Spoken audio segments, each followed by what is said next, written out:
segment is all about going back to college. So I'm going to live my college days. And today I've come here at Bennett University's 68-acre residential complex, which is humongous. It's expansive.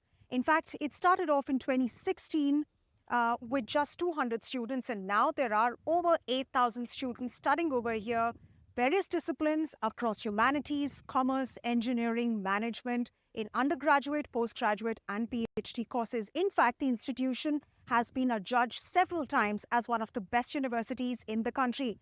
So, amongst a whole host of educational institutions, how has Bennett University been able to make the cut? Well, to talk about that and the future of this institution and, of course, what students have in store, we're now joined by Mr. Ajit Abraham, the Pro Vice Chancellor of the university. Thanks very much, sir, for joining us here on ET Now on the Go, Noida edition. Thank you so much. Nice to have you on campus. Yes, sir. So I want to first understand from you, I mean, we're talking at a time when the space is inundated with a lot of colleges, lots of institutions that are coming up, and there are online players as well. When you started in 2018, what really took you, what has really taken for you to sort of build an institution at this scale, which is now really going global as well? So we started Bennett University in 2016 with a small group of 200 students. And I would say one of the success behind the Bennett University we see today is our Chancellor's passion towards providing world-class education to Indian students. So the idea is to get the best faculty from all over the country or even the best in the world, bring them together, and with the Times Group expertise on industry connect, right, we were able to offer industry-ready students.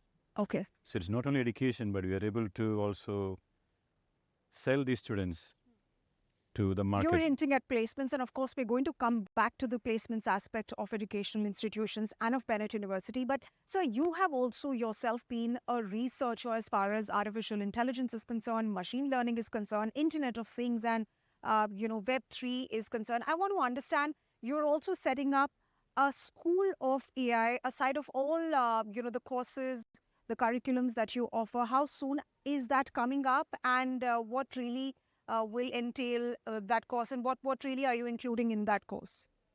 Well, I would say during the last 3-4 years, the whole technology landscape has changed. AI has redefined the entire technology landscape. So there is a need for us to open a school which not only teaches AI, but also how we can apply these technologies in practice. So the School of AI will be launched sometime in August with admission starting in the coming year. The specialty of this school will be not only majoring in AI, but these students will also get hands-on experience with various minors. For example, a student of AI school will be able to specialize in AI at the same time, have a minor in legal tech. Okay. That will be offered by the School of Law. Okay. Could be a minor on fintech offered by the School of Management. Could be a minor on digital psychology offered by the School of Liberal Arts. So likewise, most of the schools are participating in the School of AI, making it a more interdisciplinary school, which also offers a lot of industry-linked programs. So I would say it will be like one step ahead than other schools, which are, mostly team-focused, or management school, as we all know that they're focused on management. Right. But AI school is more focused on, I would say, more application areas, how these students will be able to use these technologies in practice and in the industry. So I'm sure that this is going to, create a new level of, demand and things like that in the future. Yes, I mean, when you say that you have a school of AI and, you're merging it with minor courses as well. So, for example, if somebody has psychology and he can also still study AI, and that really explains the vision of the promoter as well, and how the university really aims to make students future ready, because skilling is one of the big challenges that the country's institutions really have, that when countries move out, they're not really employment ready, and which is what you're really focusing on when you think of these futuristic courses in schools. And in fact, you also have a school of entrepreneurship as well, a startup incubator as well, and you have a couple of startup students who've started their own ventures right from this college. Exactly. So basically, we talked about major minor combinations. Right. So even now we have this so-called choice-based credit system, which means that a student of computer science, if he want to study quantum technology, he can go to Department of Physics and have a minor in quantum physics or quantum technology. So that is going on. But with AI school, it's going to go in a totally different scale. And coming back, I would say one of our core focus is on, again, holistic education, Right. multidisciplinary, and industry connect.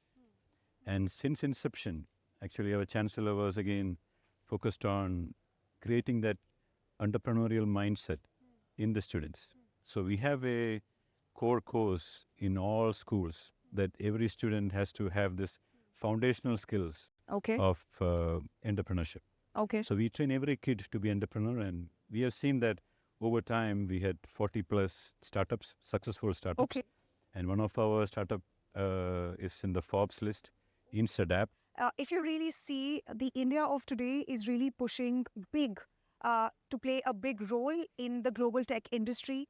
The Prime Minister has stated several times that this is going to be the decade, this is going to be India's decade, where it aims to really lead as far as tech innovations are concerned. We're already the third largest startup ecosystem in the world. There is a big push on the semiconductor ecosystem, the semiconductor mission as well. I want to understand from you, will we see some of the students from here really taking that leap and becoming a prominent part of India's startup ecosystem and tech ecosystem?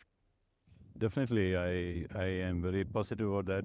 Recently, the Startup India has funded 3 crores for initiating a lot of startups within the university and also inviting other startups to the university. We also have another startup funding from the UP government, Okay. again, encouraging and enriching our startup ecosystem. So I think all these will definitely contribute to attract not only Bennett University's own startups, but also encouraging other startups, other venture capitalists to see what we are doing and cooperate, pitch in more things, industry and various other universities coming together. We also have a lot of ongoing MOUs with foreign universities. Okay. And they might also pitch in for various startup ideas. Okay. So I see a bright future in terms of nurturing new startups within the university. I want to also understand from you, sir, what is that, you've spoken about how the university is giving a push to technology. There are mentor-mentee programs. There's a focus on various courses. There's a focus on Industry Connect, and of course, partnering with foreign universities as well. But what today you see is a massive challenge as far as the education space is concerned. And how are you filling the need gap? Well, I think as long as we are going in the right direction, as long as we provide the students for preparing them for the future, the industry needs, the community needs, as long as we have the quality component in place, we have a very nice, or I would say very enriched academic curriculum Okay. at par with global universities. Okay. So I don't see we have competition with universities as such, but we should keep this going, this quality focus on academic curriculum, periodic revision with industry connect. It's okay. So these type of things, if we continue like that, I don't see that, there are any problems. We just need to keep going and scale up things. Okay. Okay. So I also hear that Bennett University is pretty big on pickleball as well, and various other sporting events. So let's head to their pickleball court and talk about that, shall we, sir? Definitely.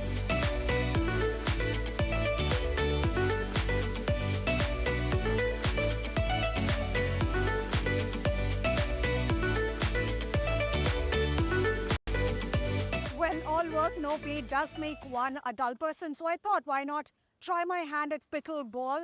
This is one of the latest rages as far as sports is concerned, but turns out I'm not too good at it.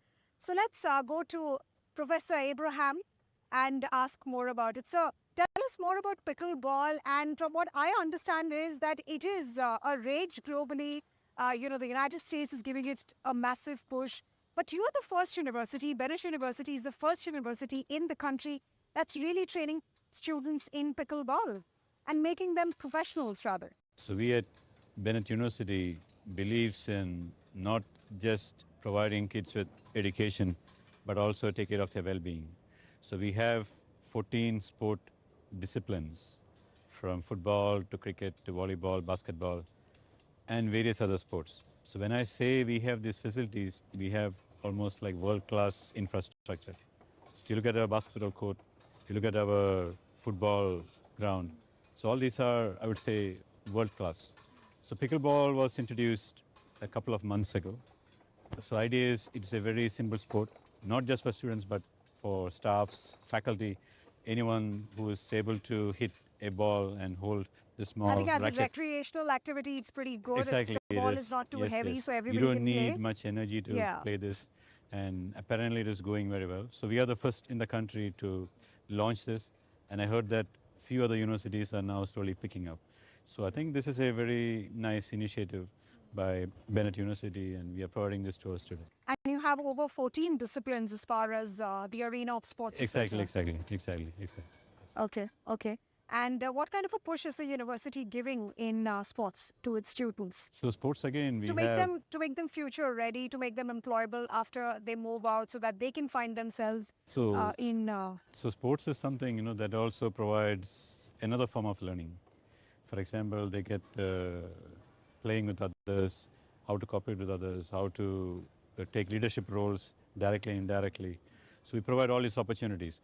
At the same time, we also send our students for various competitions, like inter-university competitions, interstate competitions. So regularly our students come up as winners. Oh. So we are winners of several sporting events. Okay, and behind you, I can see some new quarters are also coming up.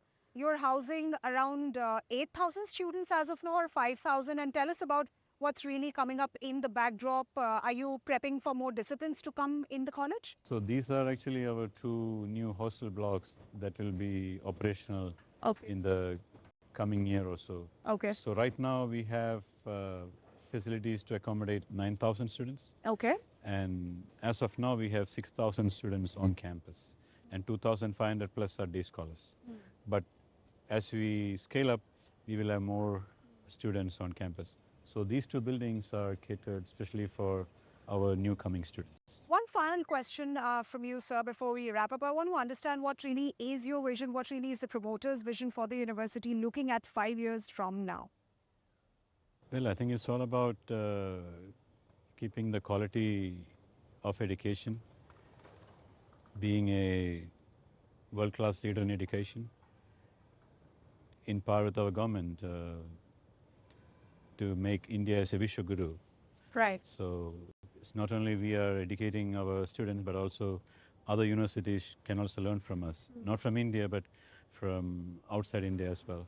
So we are trying to nurture a lot of initiatives in that direction. In fact, to inculcate this value system, you've also invited experts from the industry, from the government. I remember UPCM Yogi Adityanath was here, Nikhil Kamath was here, Sadhguru has also been here to sort of impart those values into students. Yes, we had a lot of thought leaders visiting us, and recently we also started a thought leader series under ET Now.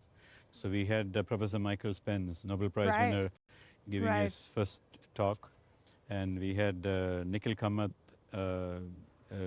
attending the convocation. He also inspired our students, giving them various advices as an entrepreneur, how to be a successful entrepreneur, how to face failure.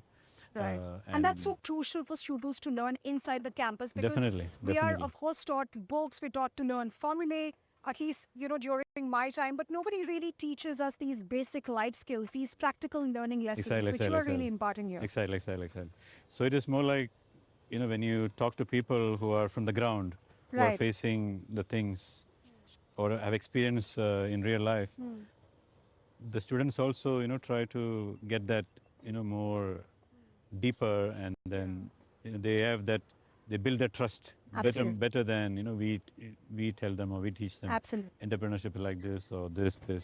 But when expert talks, this is how it is. It is simple. You fail 10 times and then And 11th that really time. readies them up for what lies ahead in the corporate world as Exactly. well. Exactly. So sounds great, sir. And on Thank that you. note, we'll wrap up this conversation. It's been lovely interacting with you, and we do hope to visit this campus sooner rather than Thank later. you so much. We are looking forward to hosting you many more times. All the best. Thank you Thank you, so sir. much. Thank you.